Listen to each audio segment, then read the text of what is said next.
Africa Media Live TV. Kindly subscribe to our YouTube channel to get updated on the trending gist, latest news all over the world.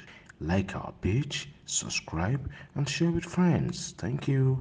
Wow. Question yìí ní agbára o. Ẹ̀yin media ẹgbẹ́ wọn sá fún yín lẹ́ẹ̀kọ̀ọ̀kan. But I will say the truthful part of the ṣe rí nígbà tí Egungun Becareful bẹ̀rẹ̀ ìkọ̀kọ̀ ló prompt ẹ̀. Sanwó-Olú ní kí àwọn kí ló ń porúkọ ẹ̀ àwọn ọlọ́kadà kan máa borí bridge. So they took their tenure Sanwó-Olú first tenure ẹ̀ náà ni. So they took that advantage and I was opportuned to discuss with some guys that ẹja lo avenue yìí láti push Egungun Becareful because èèyàn kan ló kọ sínú comment section pé Egungun Becareful na express dey go. So wọ́n yẹn kọ Egungun Becareful na express dey go yẹn. So I took that advantage with some top-notch bloggers and ẹ yẹ ká ṣe kí ni inú mi dẹ̀ dùn pé Ọlọ́run ṣe Pokoli gbé brother mi Pokoli ó gbé nǹkan yẹn what's it called Tunde Headnut òun náà gbé. Meanwhile a lot of people, a lot of celebrities have been coming on Alhaji Abbas Akande Obesere's DM on the Instagram.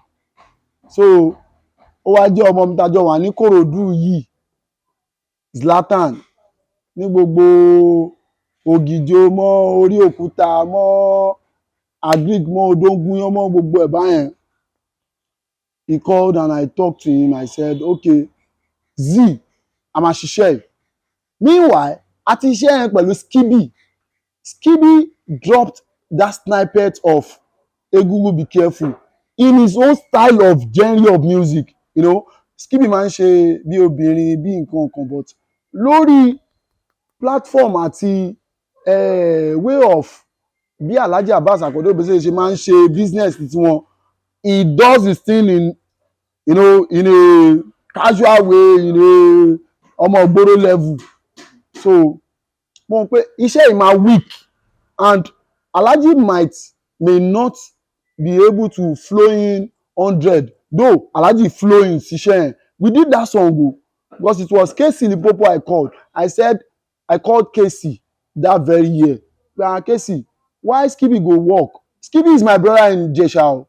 His father taught me IRK in Ijesha Tedo Secondary School. Nígbà tó wà ní government college 50 cent la máa ń pe Skibi. Skibi is a loyal boy. Nísìn ó ti dolówó Ọlọ́run ti gbà fún o.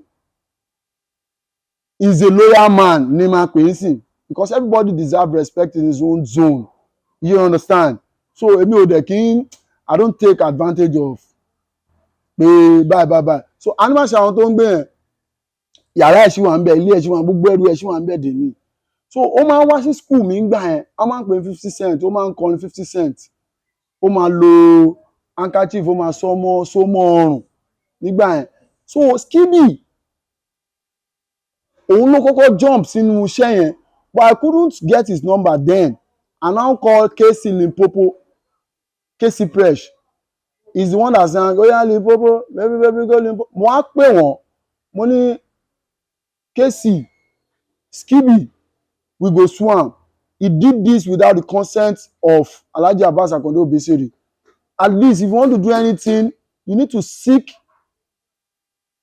for the consent of the intellectual property, the owner of the content before doing such stuff. So Casey said, Casey Fresh, he now said, Danpalongo, you shouldn't do that now. Alhaji should be happy that the Gen Z generation is happy vibing on his old songs. So I said, okay, no problem. And he told me, he said, he's going to call Skibi and he's going to tell Skibi to call me. Skibi called me. We did that song, but only yẹn, a fẹ́ ṣe orin yẹn pẹ̀lú, what was it called? Bọ̀bọ̀ tó ní kidney problem yìí. The director. Máa rántí orúkọ ẹ̀ ń sìn. So ó ní a máa ṣe fídíò yẹn pẹ̀lú ẹ̀.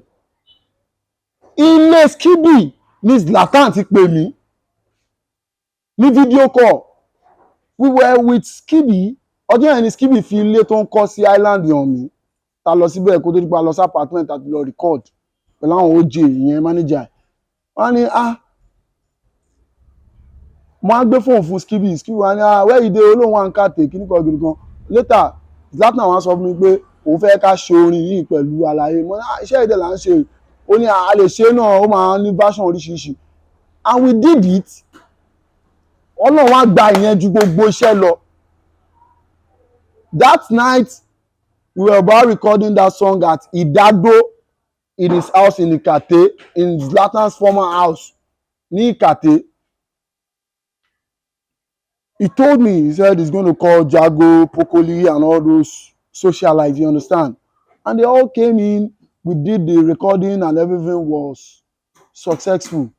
And at the end of the day, láàárín 2 days, Egungun Becareful was everywhere. So, into prompt, The story to what behind it. yeah, just Now, the last question. the synopsis. The last question. Say Alhaji call Tele. Yeah, To what bring your phone as at then, Alhaji sang that song 10 years back. 10 years ago. But I saw the prophet, I got the prophecy. I told him, I said, Alhaji, inú àwọn wòlíì mi sọ pé ìkọ́nú àwọn orin yín ṣì máa padà. Alhaji ní àwọn ti gbọ́ mẹ́sẹ̀jì yẹn. Are you with me? Pé àwọn ti gbọ́ mẹ́sẹ̀jì yẹn lẹ́nu àwọn èèyàn Ọlọ́run. Ẹ mọ̀ pé gbogbo wọn la bá ń ṣe é sìn. Ìta ló ń lọ. So if I'm lying, it's going to debunk it. So I'm saying the truth. He said, I told him, I said, Alhaji, wọ́n ní ìkan náà orin ṣì máa jáde o, tó máa mì ìlú, tó máa mì gbogbo Nàìjíríà. And off the top of my head, I think that song was the song that would have taken Alhaji to the top-notch part of his life. Tó bá ń ṣe COVID. COVID just cut down the whole trend. But we thank God, it was everywhere with the collaboration of Zlatan and everybody that came into the event and the project that make it a successful one.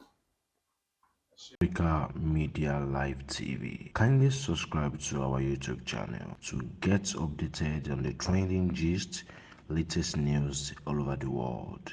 Like our page, subscribe, and share with friends. Thank you.